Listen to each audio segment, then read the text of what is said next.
Once there was a lad named Leaf. Now Leaf was a likable fellow and handsome to boot, but he never wanted to listen to anyone, and he always had to do things his own way. His father told him, "My son, it's good to make up your own mind, but it's also good to know when others know more than you." Now Leaf didn't want to hear that answer, so he said, "Father, I'm going out into the world where I can do things just as I like." His father begged Leaf not to go, but the more he pleaded, the more Leaf was set on it. Finally, his father said, "Your stubbornness is bound to land you in trouble, but at least take this piece of advice. Don't go work for the troll." So where do you think Leaf went? Right to the house of the troll. Leaf knocked on the door, and the troll himself answered it. He was huge and a good deal uglier than anyone you'd ever care to meet. "Pardon me, sir. I'm looking for work." "Are you now?" said the troll, feeling the boy's arm. "I could use a fellow like you." The troll led him to the hillside and said, Just go up the hill to the pasture and fetch my stallion." "Thank you, sir. That won't be any trouble." "But mind you stay out of the rooms of the house, or I'll make an end of you." When the troll had gone off, Leaf went right to the kitchen and sat down again with the girl the troll had called Master Maid. "Didn't the troll threaten you against coming here?" "He did, but he'll have to do worse to keep me away from you." So they talked and talked and talked some more, and before the day was done, he had his arm around her. Then Master Maid asked, "What work did the troll give you today?" "Nothing hard. I'm just to fetch his stallion from the hillside." "Yes, but how will you manage? It will charge at you, shooting flame from its mouth and nostrils. But here's how to do it. Take that bridle hanging by the door and hold it before you as you get near. Then the stallion will be tame as a pussycat." So Leaf threw the bridle over his shoulder and went up to the hill to the pasture. But he said to himself, "That horse looks gentle enough." And he started right over to it. As soon as the stallion saw him, it charged at him, shooting flame just as Master Maid had said. Barely in time, Leaf got the bridle off his shoulder and held it before him. The stallion stopped, as tame as he pleased, and Leaf bridled it and rode it back to the stable. On his way out, he met the troll coming home with the goats. "Did you bring home the stallion?" "Safe and sound." And he showed it to him. "You never figured this out for yourself. Have you been talking to my master maid?" "Master Maid, didn't you mention that yesterday? I'd certainly like to know what it is." "All in good time." The next morning, before the troll left with the goats, he said, "I want you to go to the mountain today and collect my tunnel tax from the fairies. "All right, sir. I'm sure I can figure it out." But just keep out of the rooms of the house, or you won't make it through another day." As soon as the troll had left, off went Leaf to the kitchen and once more sat down with the Master Maid. "Aren't you the least bit afraid of the troll?" "I am, but not near as much as I'm in love with you."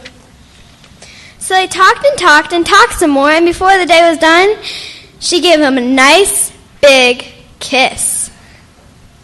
Then Master Maid asked, "What are you to do for the troll today?" "Something simple. I'm to go to the mountain and collect the tunnel tax for the fairies." "Simple if you know how.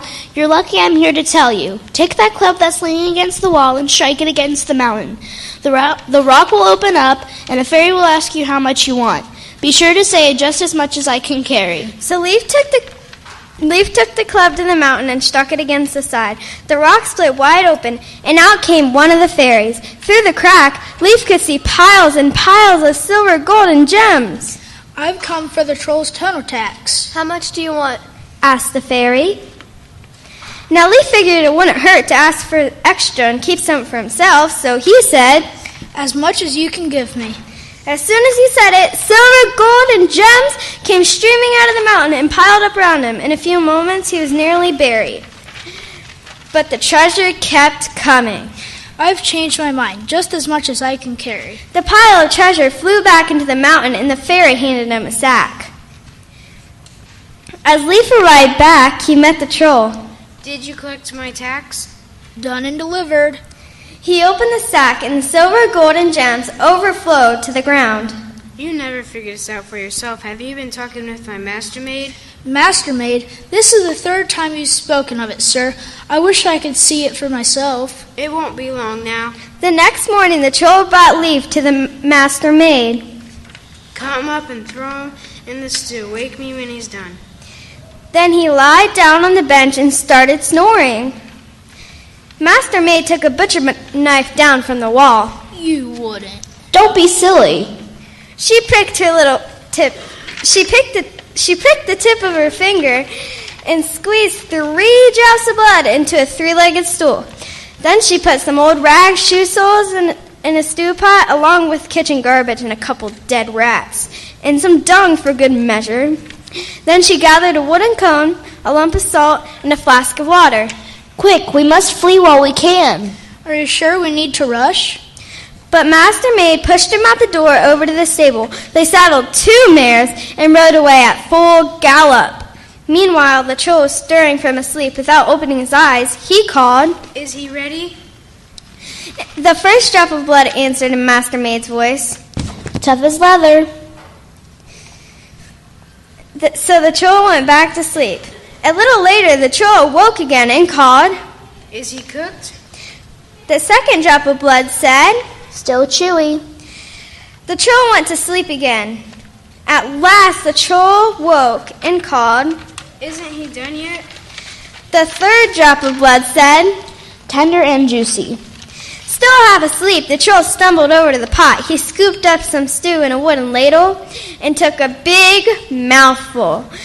It was barely in his mouth when he sprayed it across the room. That little witch. His eyes grew wide. She must have run off with the boy. The troll raced to the stable and saddled his stallion. Then he rode after him like a whirlwind, with the stallion breathing fire as it went. In a little while, Leaf looked behind him and saw the troll chasing him. We're done for. But Master-maid threw the wooden fork over his shoulder and shouted, Fork of wood, bless my soul, turn to trees and stop the troll. The fork changed to a thick forest that blocked the troll's way. The troll said, I know how to deal with this. Andy called out, Forest chewer, cursor saw, chew the forest, help the troll.